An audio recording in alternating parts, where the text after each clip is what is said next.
Mesdames, Messieurs, bonsoir. Il est 20h. Voici les titres du journal. À la une de l'actualité, le Sénégal au banc des accusés devant le comité de lutte contre la torture des Nations Unies. L'organisation internationale retient beaucoup de griefs contre notre pays.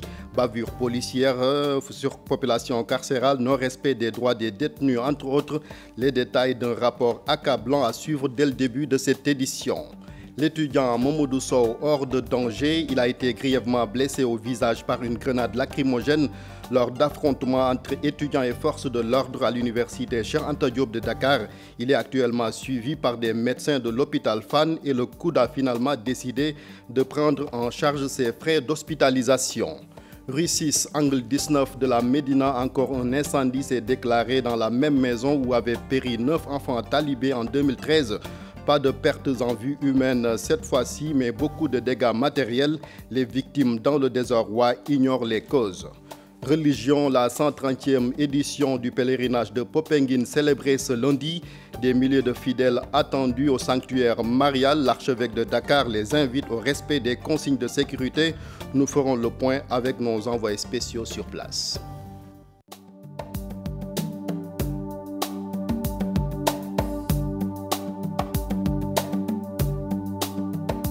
Et bienvenue si vous nous rejoignez sur la TFM. Le Sénégal, encore épinglé par le comité de lutte contre la torture des Nations Unies. L'organisation dénonce dans son rapport 2017 les bavures des forces de l'ordre suivies de morts d'hommes, mais aussi les mauvaises conditions carcérales, l'indépendance de la justice, entre autres manquements contenus dans ce rapport parcouru par Adi Atala.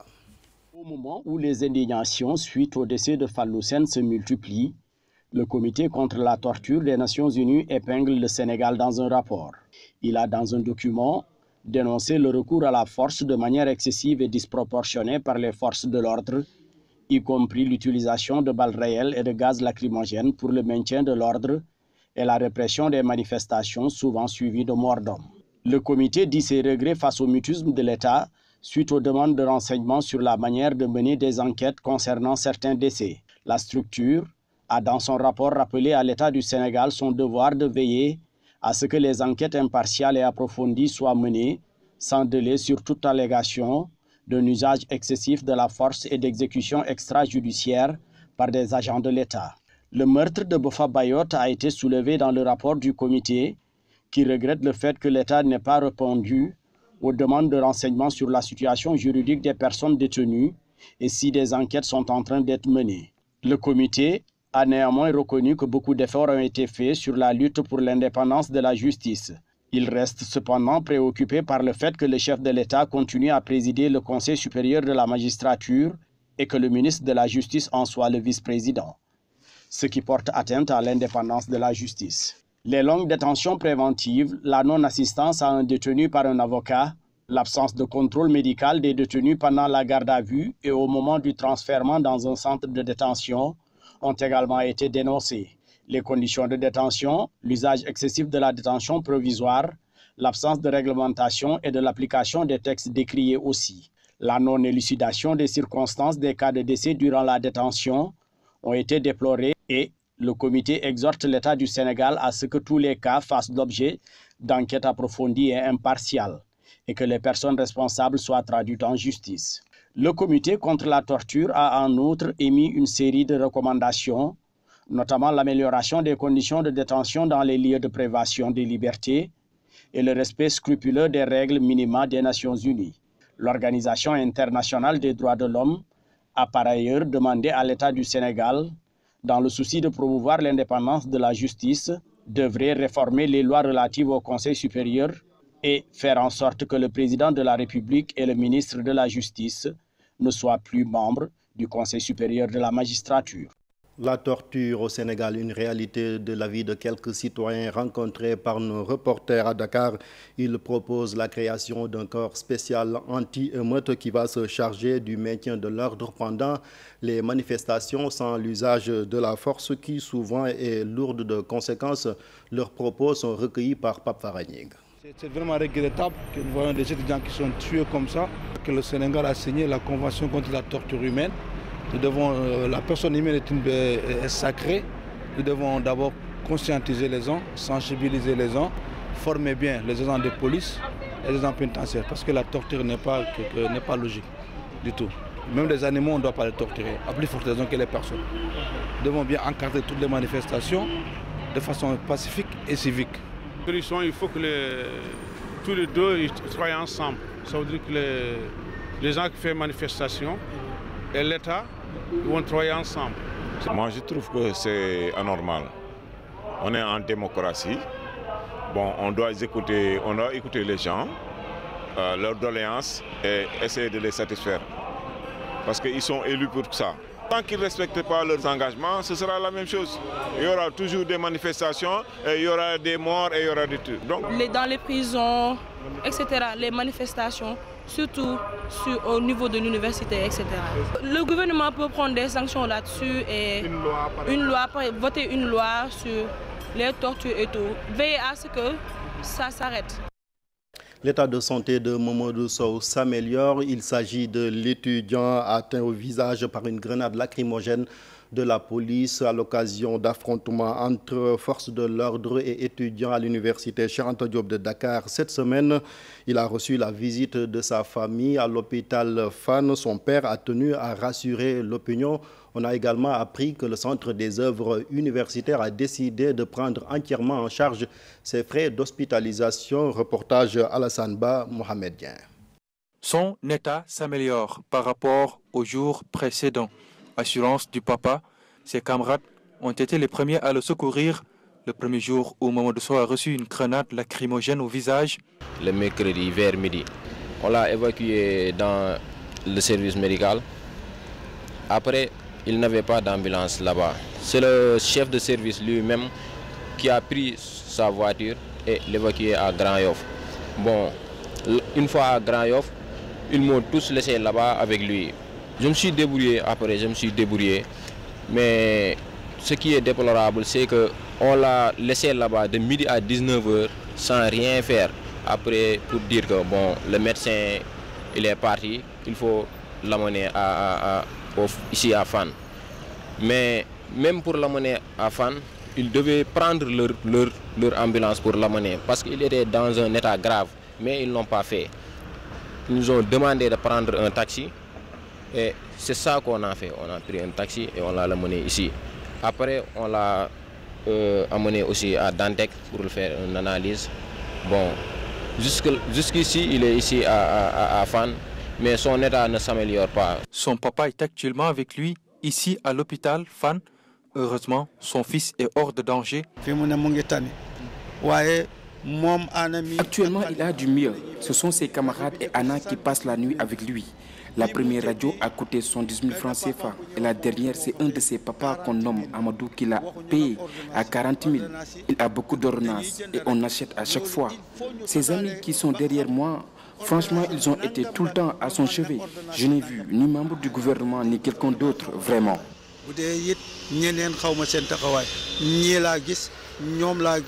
Son papa est actuellement avec lui, ici à l'hôpital Fann. Heureusement, son fils est hors de danger. Son papa est actuellement avec lui, ici à l'hôpital Fann. Heureusement, son fils est hors de danger. Son papa est actuellement avec lui, ici à l'hôpital Fann. Heureusement, son fils est hors de danger. La Ligue démocratique se dit co-responsable avec le régime du président Macky Sall de la tension constatée dans les universités, occasionnant la mort de Serigne Fallou Sène cette semaine. Toutefois, le secrétaire général par intérim de la LD, Nicolas Ndiaye, dénonce la politisation de ce drame par certains politiciens. Ces propos sont recueillis par Alassane Ba. Nous condamnons toute forme de violence, même les saccages, etc. Nous condamnons les gendarmes. Nous condamnons toute forme de violence, même les saccages, etc. Nous condamnons les gendarmes blessés, etc. Nous condamnons. Mais l'origine, effectivement, c'est le non-paiement des bourses des étudiants. Et nous ne mettons pas ça sur le même pied d'égalité de la perte d'une vie humaine. Maintenant, nous assumons nos responsabilités. Nous sommes membres de la majorité présidentielle. Nous sommes membres de Benno Bokk Yakaar. Nous sommes co-responsables, sans l'ombre d'un doute. Nous assumons entièrement nos responsabilités. C'est pour cela que ça nous fait mal.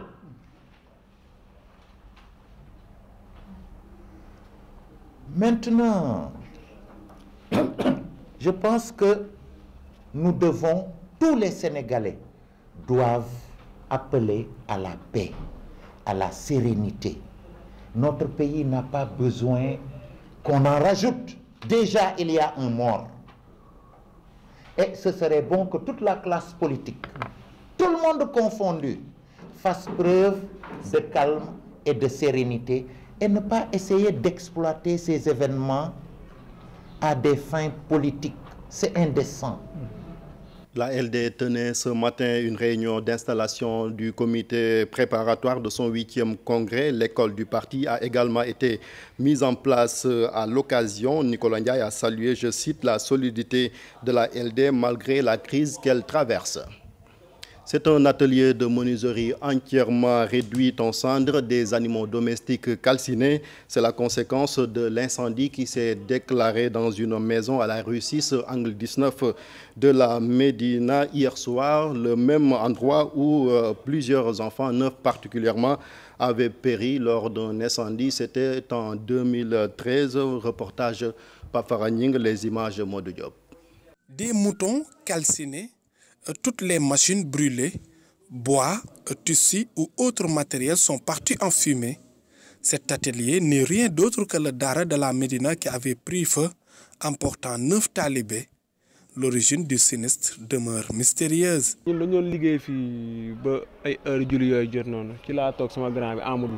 C'était vers les coups de 13 h que j'ai aperçu une fumée. C'est par là que tout a commencé et on ne pouvait rien, vraiment.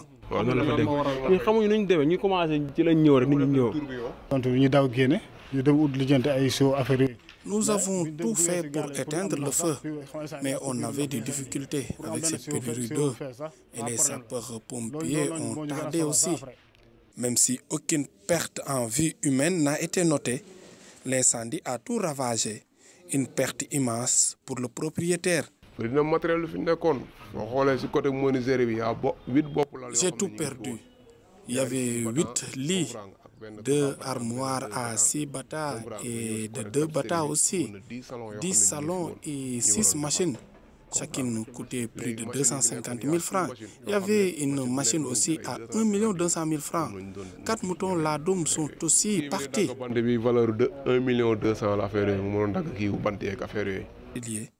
Les travailleurs sollicitent l'aide des autorités. Vraiment, l'aide des autorités est la bienvenue. Dans cette entreprise où travaillent plus de 20 soutiens de famille.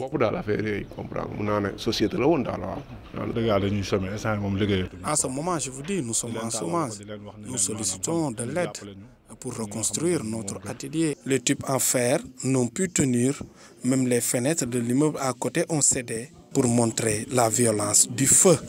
La brigade de recherche de la gendarmerie a mis la main sur une importante quantité de médicaments frauduleux d'une valeur de 25 millions de francs CFA. Le commandant de cette unité compte sur la collaboration des populations pour lutter contre ce fléau. Reportage Ibou Diouf, les images de la DIVCOM. Boîtes de comprimés, sirops et des injections, autant de produits pharmaceutiques non autorisés au Sénégal. Une descente sur le terrain a permis à la brigade de recherche de Dakar de mettre la main sur ces médicaments frauduleux. Je suis le major Issa Seck, commandant la brigade de recherche de Dakar. À la suite d'un renseignement reçu faisant état d'un trafic de médicaments au Sénégal, nous avons mis un dispositif de surfilature très pointu qui a abouti à la localisation du lieu de débarquement d'un conteneur. Une visite de ces lieux nous a permis de découvrir plus de 6600 boîtes de comprimés, sirops et injections. La brigade de recherche de Dakar a interpellé ces individus qui s'activaient dans cette importation frauduleuse de médicaments. En collaboration avec la direction de la pharmacie et du médicament, nous avons procédé à l'inventaire de ce produit qui est évalué à plus de 25 millions de francs CFA. 3 individus ont été interpellés, dont un de nationalité étrangère, pour les délits d'importation frauduleuse de médicaments, la mise sur le marché de produits non autorisés et d'associations de malfaiteurs. Avec ce fléau qui perdure, les autorités demandent aux populations à plus de vigilance et à collaborer davantage avec les forces de sécurité et de défense pour mieux faire face à ce fléau. Pour que la population puisse vraiment contribuer à dénoncer ces gens-là. Parce que souvent on a eu des saisies il y a 6 mois, mais c'est la population qui a informé la gendarmerie. Nous invitons la population à aller acheter ces médicaments-là, puisque ces médicaments sont sécurisés, validés par le ministère de la Santé et de l'Action sociale. Comment éradiquer ce mal qui affecte l'économie nationale et reste un danger pour la santé de la population? Une question qui interpelle tous les Sénégalais. À Popenguine, les préparatifs vont bon train pour la 130e édition du pèlerinage national marial au sanctuaire où va se dérouler la cérémonie religieuse. Monseigneur Benjamin Ndiaye, l'archevêque de Dakar, invite les pèlerins à respecter les consignes de sécurité. Nos envoyés spéciaux sur place sont allés à la rencontre du recteur du sanctuaire. Il s'agit de Père Marie-Jean de Cumont pour faire l'état des lieux. Mambiram Diouf, Daniel Diouf.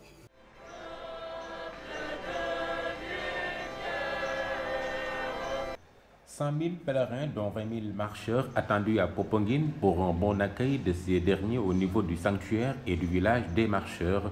Des mesures sont prises. Il y a des craintes effectivement parce que rien que les marcheurs, ils étaient 17 500 l'an dernier. On en annonce encore plus cette année. Et les autres pèlerins, les uns sont déclarés grâce au badge et les autres ne sont pas déclarés. Donc c'est très difficile de savoir le nombre, mais c'est toujours plus que ce qu'on attend. Le village des marcheurs, comme vous le savez, il y aura un nouveau site.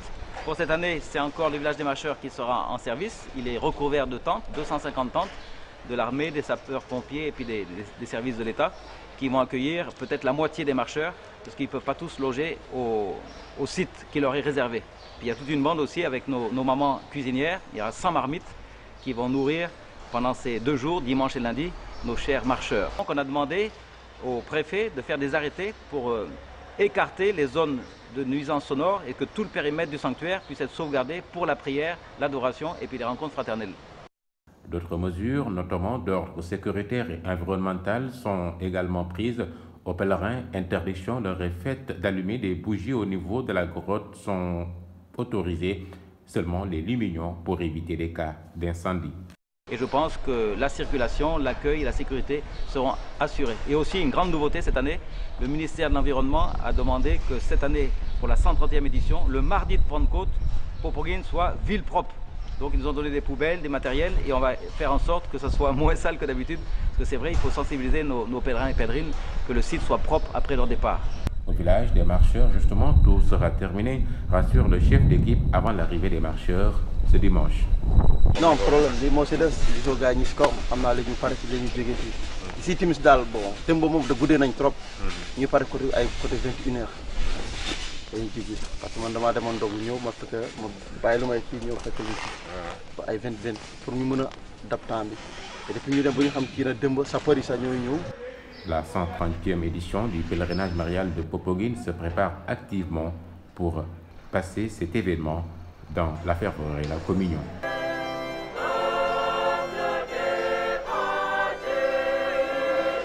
L'axe Daro Alpha Pambal Tivaouane, un tronçon accidentogène. Cette route latéritique cause des désagréments et impacte la santé des populations. Les habitants de 20 villages de Pambal et de Noto Guidiama ont organisé une marche pacifique pour réclamer le bitumage de son tronçon. Nous suivons le reportage de Cheikh Anta Diop et Seylatir. L'élément n'est pas encore en place. Nous allons nous rendre également à Kolda. Là-bas aussi, les habitants des villages installés le long de l'axe Kolda-Séli-Kenyen département ont barré cette route pour exiger son bitumage, une doléance qu'ils ont adressée à qui de droit depuis plusieurs années. Mais jusque-là, l'État du Sénégal l'état de la route plutôt ne cesse de se dégrader. Abdoulaye Diallo. pour exiger le bitumage de l'axe Kolda-Salikégné d'une longueur de 30 km dans le département de Kolda. Les habitants des villages installés le long de cet axe ont barré la route pendant plusieurs heures. Aujourd'hui, toute la population de Dioula-Colon, la commune de Dioula-Colon, la commune de Guiro-Boka et la commune de Salikégné se sont réunis pour essayer de dire ce qui ne va pas au niveau de cette route-là. Parce que nous en souffrons. Nos matériels, nous perdons beaucoup de temps pour une route qui ne fait que 27 km. Jusqu'au moment où je vous parle, aucune initiative de réparation ou bien de goudronnage n'a été programmée. Voilà pourquoi les populations là se sont levées, tous le bras le corps, pour essayer de voir qu'est-ce que le gouvernement pourra faire pour nous. Je ne parle même pas de réparation, mais du goudronnage de la route. Parce qu'on nous dit que c'est une route de la CEDEAO, mais la CEDEAO c'est qui? Est-ce que la CEDEAO, à chaque fois que la CEDEAO vient ici, c'est parce qu'il y a une catastrophe naturelle? Ou bien il y a quelque chose qui ne va pas? Nous n'avons pas besoin de la CEDEAO, nous avons besoin de notre pays, nous sommes des Sénégalais. On doit nous satisfaire. Le besoin est là. Nous Cette route qui traverse 3 communes de l'arrondissement de Dioula-Colon est quotidiennement empruntée par des usagers pour aller en Guinée-Bissau. Son état chaotique est alarmant et pendant l'hivernage, les risques d'accident y sont énormes. Mais ici, on ne peut même pas vous dire le nombre de villages. Il y en a en pagaille. Il y a la Guinée-Bissau, parce que c'est une route qui va directement jusqu'à la Guinée-Bissau. Regardez le nombre de camions qui sont là. Aujourd'hui, tous ces gens-là sont en retard et ils en souffrent. Tout le monde souffre aujourd'hui. Et on voudrait que vraiment que l'État fasse quelque chose pour que cette route-là soit goudronnée. Je suis un des usagers de cette route, mais en toute franchise, ça fait très mal de travailler dans de pareilles conditions. Récemment, le mardi dernier, un camion a fait un accident sur cette route. Pendant l'hivernage, bon nombre de véhicules ne peuvent pas emprunter cet axe tellement qu'il est chaotique. Nous sommes victimes de plusieurs dommages à cause de l'état de cette route. Regardez les véhicules qui sont là garés et qui devaient être en ce moment au Loumon. C'est pourquoi nous lançons un appel au gouvernement afin que les difficultés liées à cette route soient derrière nous au lieu de nous trahir toujours. Les habitants de cette zone ont usé de plusieurs moyens pendant des années pour se faire entendre. Mais jusque-là, l'état de la route Kolda-Salikégné ne cesse de s'aggraver.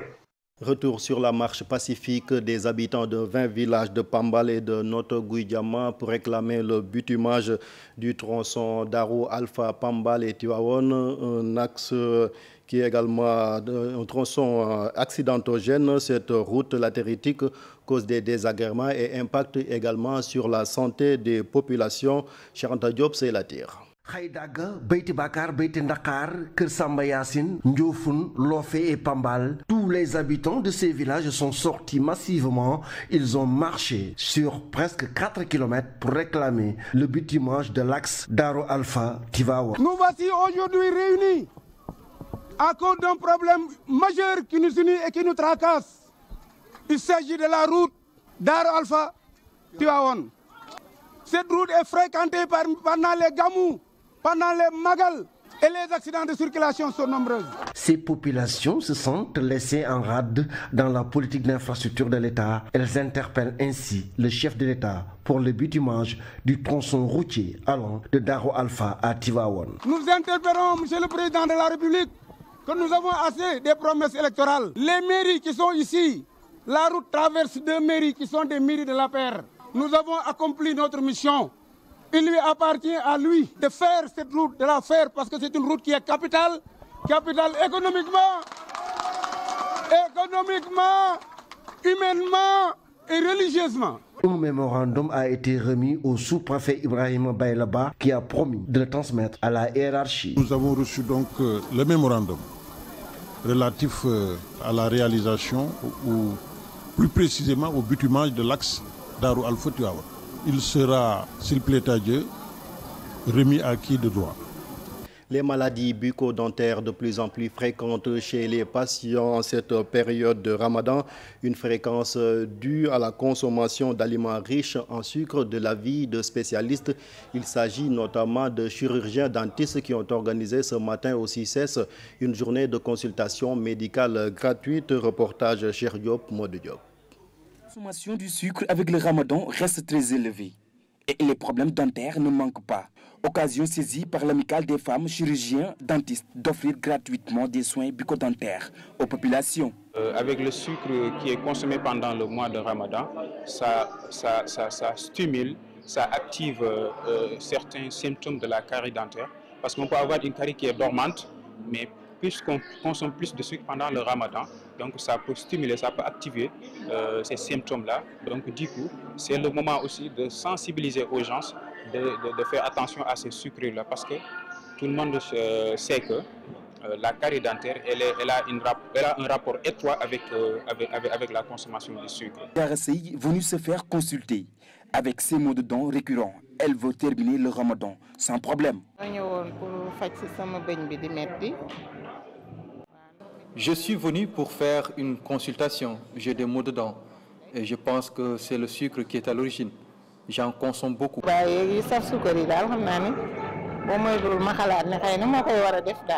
La mauvaise haleine est aussi un des facteurs de consultation bucco-dentaire. La mauvaise haleine est peut-être expliquée par rapport à la sécheresse buccale.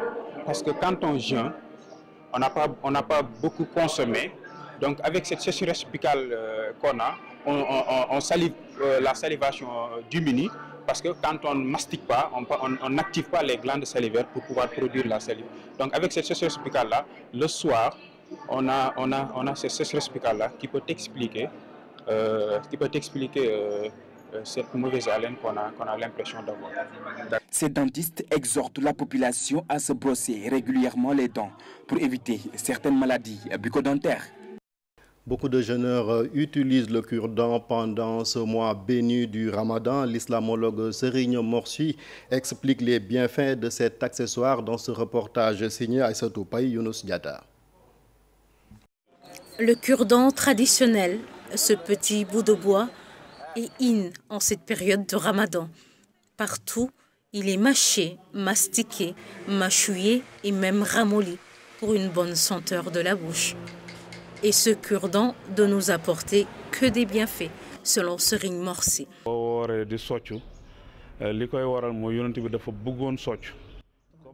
Ces mêmes conseils, le prophète paix et salut sur lui avait souvent un cure-dent dans la bouche. Le Ramadan, c'est une période de dévotion et de prière. Donc le musulman se doit avoir une bouche propre pour invoquer Allah subhanahu wa ta'ala. Allah a dit, l'odeur de la bouche d'un jeûneur est 1000 fois meilleure que tous les parfums. Autre vertu du cure-dent, prévenir l'abondance de salive. En se curant les dents, on ne crache pas. Le fait de se frotter les dents empêche le jeûneur de cracher à tout bout de champ. Le prophète dit que c'est une vertu. Donc, nous déconseillons aux gens de passer leur temps à crachuer. L'accessoire est un tout en un. En se frottant les dents, la personne a de solides gencives. Le regard est clair. Quand il parle, les paroles sont fluides. En Wolof Sochou, Guézé en Bambara, il en existe diverses variétés. Du nep-nep au Dakar, sans oublier le gourou. Et puis cette dernière minute, nous venons de l'apprendre à l'instant, le recteur de l'UGB, le professeur Baïdala Kane, vient d'être limogé par décret présidentiel. Il a été remplacé par Ousmane Thiaré. Nous y reviendrons avant la fin de cette édition avec notre correspondant à Saint-Louis, Ousseynou Diop. Décision consécutive peut-être à la mort de l'étudiant Serigne Fallou Sène cette semaine à l'UGB. Le recteur donc avait été beaucoup décrié, surtout par les étudiants qui hier sur nos antennes avaient réclamé son départ. C'est parti pour la deuxième édition de la foire du Ramadan, une initiative du Centre international de commerce de Dakar. Le CICES envisage à travers cette initiative d'aider les consommateurs à disposer de produits alimentaires à moindre coût. Seulement, il n'y a pas encore le grand rush au CICES. Reportage Fatou Bintou Conté, Modou Diop. Des légumes vendus au rabais, des ustensiles à la portée de tout le monde. C'est ici, à la foire du Ramadan, que ça se passe. Pratiquement, je vends tous les légumes, comme vous le voyez ici. Je vends de la carotte, du chou, de l'aubergine, de la pomme de terre, tous les produits frais que vous voyez, absolument moins cher. Je vous donne un exemple. Nous vendons le kilo de carotte ici à 200 francs. Nous vendons le kilo de chou à 250 francs. Nous vendons le kilo de pomme de terre à 250 francs. On ne peut trouver ça nulle part. Je vends des vaisselles, des ventilateurs, des thermostats, tout ce dont la femme a besoin pour le ramadan. La clientèle se fait désirer. Problème de communication pour les vendeurs. C'est un concept, mais malheureusement, apparemment l'information n'est pas bien passée. On voit très peu de gens. En réalité, c'est des produits périssables. On a perdu beaucoup de produits cette semaine, mais on espère que... Actuellement, la clientèle se fait rare. Peut-être qu'ils ne sont pas au courant de la foire. En tout cas, dans le souci d'aider les populations, dans ces moments de fortes dépenses, que le CICES a initié cette foire. Nous avons constaté généralement que les produits agricoles connaissent une hausse des prix au niveau des différents marchés de Dakar. Alors qu'au niveau des zones de production, généralement le prix pratiqué est encore très faible. Et nous, étant tout simplement une structure de l'État du Sénégal relevant du domaine de l'agriculture, de l'encadrement agricole notamment, nous faisons en sorte que les bénéfices puissent être mutuellement partagés entre producteurs des terroirs et consommateurs des centres urbains, en supprimant tout simplement les intermédiaires qui concourent au surenchérissement du produit. Pour laquelle nous avons pensé, dans la diversification de nos produits, créer une foire qui s'appelle la foire du Ramadan, pour offrir à tous les musulmans ce dont ils ont besoin et qui est spécifique au mois de Ramadan et qu'ils vont trouver ici. C'est la raison. Une foire du Ramadan où l'aspect religieux est très présent sur tous les produits vendus. Plus que quelques semaines avant le début de l'hivernage à Tambacounda, les autorités entament des travaux d'envergure dans la vallée de Mamakunda. C'est pour prévenir les inondations. L'unité de coordination des déchets solides a profité de l'occasion pour inviter les populations à arrêter de décharger ou de déverser ces déchets dans cette vallée, nous disent Moussa Oumar Gueye et Amadou Diédiou. Les opérations de curage des caniveaux, d'assainissement des vallées mortes et d'éradication des dépotoirs d'ordures sauvages en ville sont en cours dans les différentes communes des régions de Tambacounda et Kédougou. Des engins lourds sont déployés le long du marigot Mamakunda. Kédougou quand même a éradiqué 19 dépôts. 34 000 tonnes d'ordures a été mis en décharge. 9 dépôts a été éradiqué. 17 000 tonnes d'ordures a été mis à la décharge. La vallée morte de Mamakunda, qui divise la commune en deux et qui fait 7 km. Donc, une semaine aujourd'hui, on a commencé à éradiquer tous les dépôts sauvages qui se trouvent dans la vallée morte. La mairie est là, accompagnée avec ICG. On va encore trouver d'autres solutions pour remplacer ce dysfonctionnement. Donc on va faire Bakel, on va faire Kidira. Un appel vraiment que je lance au niveau des populations quand même, que l'hivernage s'approche, d'éviter de déposer les ordures quand même sur les caniveaux. Les techniciens de surface sollicitent l'implication des populations pour maintenir le lieu du marigot Mamakunda propre pour éviter tout obstacle pouvant empêcher les eaux pluviales de couler vers le Sandougou, vers la commune de Makokoulibantan pour éviter les inondations en ville. Des nouvelles du Dakar 2018 ce soir, nous nous intéressons au vernissage de l'expo de Momodou Konté, un artiste plasticien passionné de jazz, une passion qu'il partage avec son public à travers ses œuvres. Ibou Diouf, Alioune Diagne. Des notes de musique pour démarrer ce rendez-vous consacré aux œuvres d'art, mais cet artiste ne s'est pas trompé de choix puisqu'il travaille sur la musique jazz, avec une vision de ce style musical. Pourquoi le jazz, ça m'inspire et je trouve que c'est la plus belle musique et en plus c'est la mère de toutes les musiques. Donc, cette inspiration que je trouve par cette belle musique, donc j'essaie de transmettre cela de par mes tableaux, donc de faire écouter cette musique de par les œuvres que vous voyez. Le Dakar, comme une vitrine, cet artiste a choisi le jazz pour échanger avec le public sur cette forme musicale. Je vais présenter mon travail à la Biennale de Dakar. Mes œuvres sont toujours sur le jazz et j'ai une palette aussi très colorée.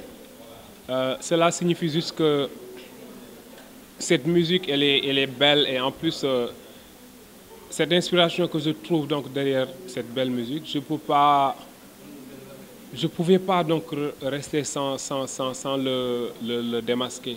Des couleurs, de bonnes sonorités des œuvres d'art pour s'intéresser à la musique jazz et la Biennale de l'art contemporain africain, notre rendez-vous. Une fois qu'ils regardent mes tableaux, donc là, ils ont l'impression qu'ils sont en train de regarder un concert de jazz.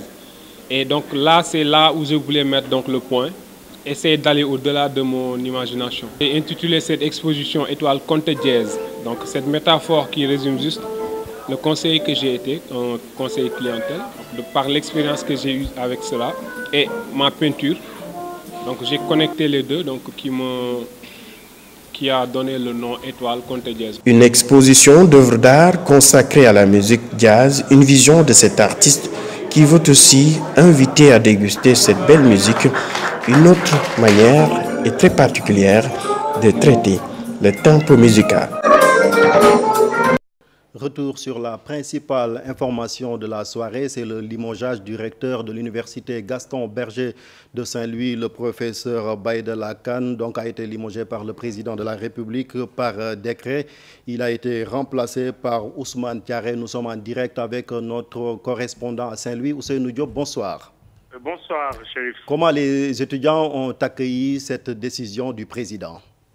Alors, les étudiants ont bien accueilli cette nouvelle. Comme vous le savez, depuis quelques jours, ils étaient en train donc, de demander le départ du professeur Baïdala Kane, recteur de l'université Gaston Berger de Saint-Louis, mais également du directeur du CROUS, donc Ibrahima Diaw. Comme vous le savez, il y a quelques minutes, nous étions en direct avec quelques responsables de la commission sociale, c'est-à-dire la coordination des étudiants de l'université Gaston Berger de Saint-Louis. Tous ont salué cette belle nouvelle. C'était un combat pour ces étudiants et ils ont clairement dit que c'est déjà un combat gagné. Il reste maintenant le côté juridique, c'est-à-dire que la justice fasse son travail afin que les responsables soient punis.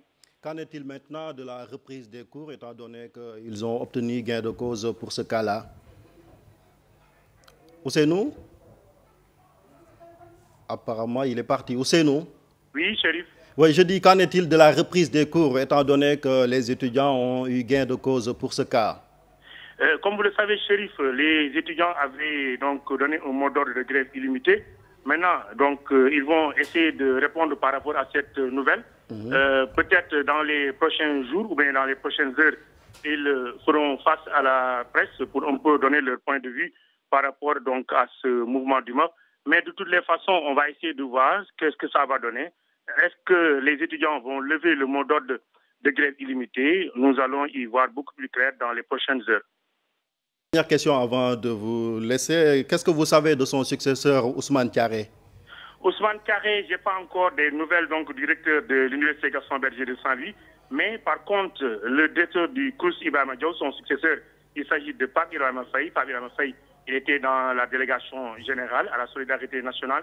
Il est également responsable politique au niveau de l'EONA. Également, il fait partie des hommes forts de Mansour Faye, donc le maire de la ville de Saint-Louis. Donc le directeur du CROUS aussi est parti? Le directeur du CROUS est parti, Ibrahima Diaw, de même que le recteur de l'université Gaston Berger de Saint-Louis. Le directeur du CROUS est remplacé par Pape Ibrahima Faye. Il est responsable politique au niveau donc, de Saint-Louis. Pape Ibrahima Faye, vous dites, hein? Pape Ibrahima Faye. Pape Ibrahima Faye. Merci beaucoup, c'est nous. Nous sommes en ligne avec un membre du gouvernement, on me signale, le ministre du Tourisme, Mame Mbaye Niang. Bonsoir, monsieur le ministre. Allô. Allô, bonsoir, monsieur le ministre. Oui, bonsoir. Alors, nous venons de l'apprendre, deux décisions fortes, le départ du recteur de l'université Gaston Berger, mais aussi du directeur du CROUS, qui sont les deux responsables de cette université. L'un gère l'aspect pédagogique, l'autre social. En tant que membre du gouvernement, quelle analyse faites-vous de cette décision du président? Oui, saluer la promptitude du président de la République qui a décidé de régler ce problème avec beaucoup de lucidité. Mais je voudrais surtout aussi encourager les deux directeurs qui viennent d'être démis de leurs fonctions, mais surtout encourager et demander aux nouveaux directeurs qui viennent d'être nommés de prendre en charge les difficultés auxquelles les étudiants de Saint-Louis sont confrontés.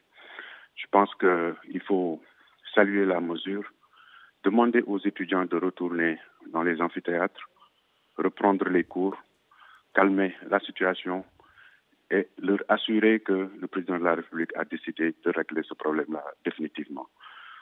Les gens se sont émus de la situation. Je pense que nous tous nous étions émus. Nous ne voulons pas de ça dans notre pays. Et aucun Sénégalais qui a cet amour-là pour son pays et sa jeunesse ne veut revivre ces genres de situations. Je pense qu'il faudra retourner vers les amphis, reprendre la vie. Certes, ça se fera sans l'étudiant qui est décédé, mais prendre ça avec philosophie et que ça puisse nous servir de leçon et que ces genres de situations n'arrivent plus. Maintenant, il faut vraiment condamner cette volonté manifeste d'attiser l'attention de certains membres de la société, je dirais certains politiques, qui, je pense que ne rend pas service à la nation sénégalaise et ne rend pas service à l'étudiant sénégalais. Monsieur le ministre, est-ce suffisant comme décision pour apaiser la tension, étant donné que la cause, on la connaît, c'est le retard dans le paiement des bourses. Ni le recteur ni le directeur du CROUS ne sont capables de payer ces bourses-là. Est-ce que ça suffit comme décision? Oui, c'est parce que vous n'avez pas lu le dernier communiqué du Conseil des ministres. Sinon, vous verrez que le président de la République a demandé à l'IGE d'auditer les procédures de paiement et que les responsabilités seront situées. Je pense qu'il ne faut pas y aller dans la précipitation. Donc on peut s'attendre à d'autres sanctions? Ah, mais naturellement. Je pense que quand le président de la République demande à l'IGE d'enquêter et d'analyser les procédures et de situer les responsabilités, naturellement, il y aura des mesures qui vont suivre. Cependant, il ne faut pas se précipiter et sanctionner des innocents. Ça nécessite des analyses et ça nécessite aussi des enquêtes qui vont situer les responsabilités telles qu'il a demandé et, soyez-en sûrs, la personne qui vient de mettre de directeur. Que savez-vous de ces deux responsables qui viennent d'être nommés, le nouveau recteur Ousmane Thiaré et le directeur du CROUS? Est-ce des hommes du Sérail? Moi, je pense qu'ils n'ont pas été choisis au hasard. Le président de la République ne choisit jamais au hasard. Et que ce dont je suis convaincu aussi, c'est qu'ils ont la confiance du président de la République et que c'est un sacerdoce et que ces deux directeurs devront s'atteler à régler, je ne dirais pas entièrement, mais régler en grande partie les problèmes auxquels les étudiants de Saint-Louis sont confrontés. J'appelle à l'apaisement.